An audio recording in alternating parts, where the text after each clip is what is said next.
Oke baik, halo semua. Di video kali ini saya akan menjelaskan mengenai masalah-masalah yang terjadi dalam bahasa Indonesia. Ada beberapa poin yang akan dibahas dalam video kali ini, yaitu yang pertama ada implementasi kedudukan bahasa Indonesia yang tidak berurutan, yang kedua ada ragam bahasa Indonesia, dan yang ketiga adalah kesalahan penulisan atau pengetikan dalam bahasa Indonesia.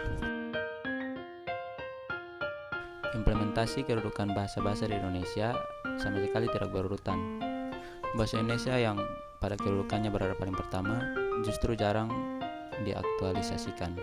Realitanya banyak anak muda cenderung menggunakan bahasa asing dalam berkomunikasi resmi. Misalnya seperti sorry, OTW, atau toilet, insecure, feeling, dan lain sebagainya.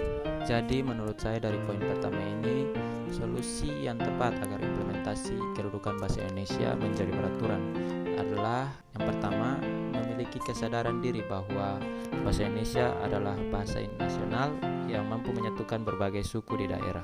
Yang kedua, tetap menggunakan bahasa Indonesia yang baik dan benar dalam berkomunikasi sehari-hari dengan memperhatikan situasi dan konteks yang sedang berlangsung. Yang ketiga, penggunaan bahasa asing memang sangat diperlukan, apalagi di era digital seperti ini, terutama bahasa Inggris. Tetapi masyarakat yang sadar sejarah bangsa Indonesia ini seharusnya paham kapan kita harus berbahasa Indonesia, berbahasa asing, dan berbahasa daerah. Ragam bahasa merujuk pada konteks, yaitu Anda berbicara sama siapa, di mana, kapan, dalam situasi apa, dan apa tujuan pembicaraannya. Dengan demikian, ragam bahasa bersifat fleksibel, namun tidak menutup kemungkinan bahwa masih ada kekeliruan dalam mengaktualisasikan ragam bahasa. Pertanyaannya, jika pernyataan Anda ternyata direspon dengan sok pintar, apa pembelaanmu yang tidak menyinggung perasaan lawan bicaramu? Yang saya akan lakukan adalah melihat kondisi dan konteks pembicaraan, dengan siapa saya bicara, di mana dan apa tujuan pembicaraan, dan kemudian barulah saya akan menyampaikan pendapat dengan menggunakan bahasa Indonesia yang baik dan benar tanpa menyinggung perasaan lawan bicara. Kesalahan penulisan atau pengetikan dalam bahasa Indonesia tidak diterima sebagai bentuk kekeliruan tetapi keterlaluan. Misalnya, Anda mengetik kata malam, tetapi yang Anda ketik adalah makam. Perbedaan satu huruf mengakibatkan terjadinya perbedaan makna. Dalam bahasa Indonesia, perbedaan bentuk selalu berimplikasi pada perbedaan makna. Pertanyaannya, apa yang akan Anda jelaskan jika Anda diberikan sebuah teks bacaan yang sebagian kata-katanya tidak diketik atau ditulis secara benar? Kemudian, apa yang Anda sarankan sebagai acuan kebenaran penulisan atau pengetikan setelahnya? Yang saya akan lakukan adalah saya akan menandai kata yang diketik atau ditulis salah itu, lalu menggantikannya dengan kata yang sesuai dengan bahasa Indonesia yang baik dan benar, sehingga menghasilkan makna kalimat yang benar dimaksud dari teks bacaan tersebut. Kemudian saran yang akan saya sampaikan adalah dalam proses pengetikan atau penulisan lebih diperhatikan dengan cermat lagi. Yang berikut adalah 15 kata berbahasa Indonesia yang sering salah penggunaannya. Nol dengan kosong memang hampir sama artinya, tapi penggunaan kata nol menyebut kepada bilangan, sedangkan kata kosong artinya tidak ada atau tidak berisi. Kata emosi. Orang yang lagi emosi bukan cuma ketika dia marah saja. Orang yang bahagia juga bisa disebut emosi. Karena menurut Kamus Besar Bahasa Indonesia, emosi adalah luapan perasaan yang berkembang dan surut dalam waktu singkat. Rasa senang, sedih, bahkan kasmaran juga merupakan bagian dari emosi. Kata acuh merupakan kata yang paling sering disalahartikan. Bagi sebagian penutur, acuh itu berarti cuek dan tidak perhatian. Padahal sebenarnya menurut kamus, acuh itu berarti peduli, hirau, ingat, atau bisa jadi indah.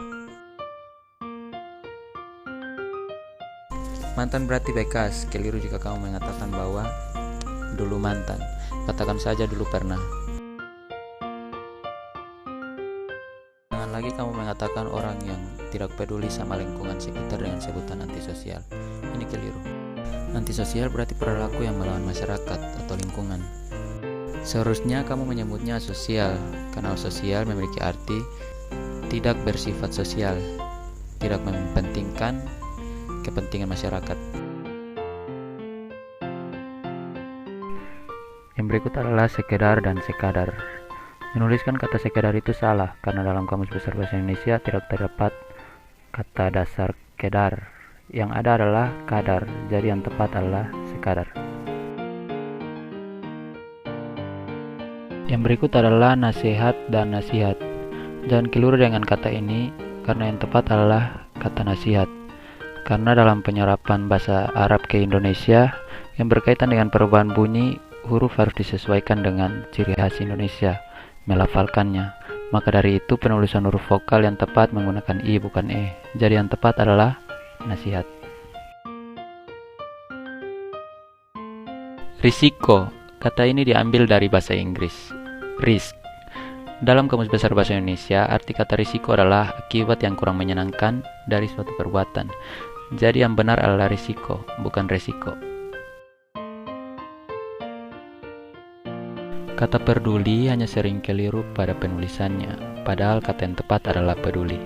Makanya kita harus mulai peduli dengan penulisan bahasa Indonesia yang baik dan benar.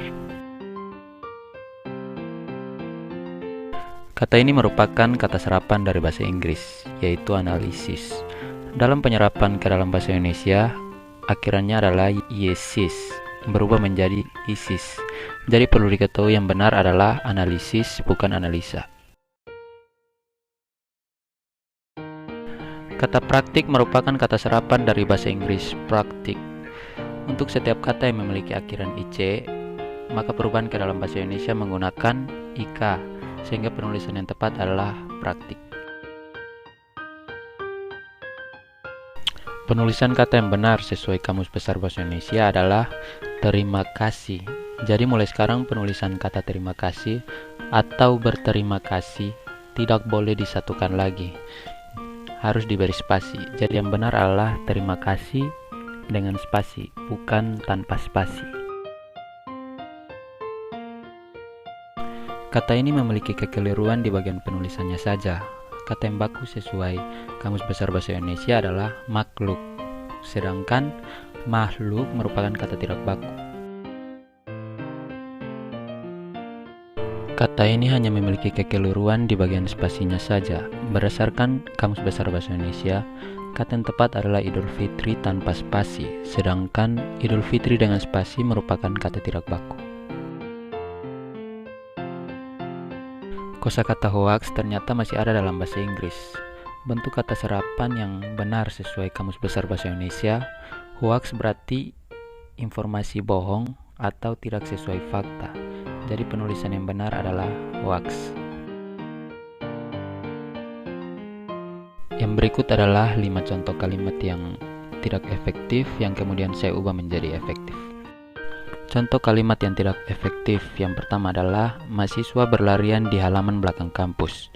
Jika diubah menjadi kalimat yang efektif adalah mahasiswa berlari di halaman belakang kampus.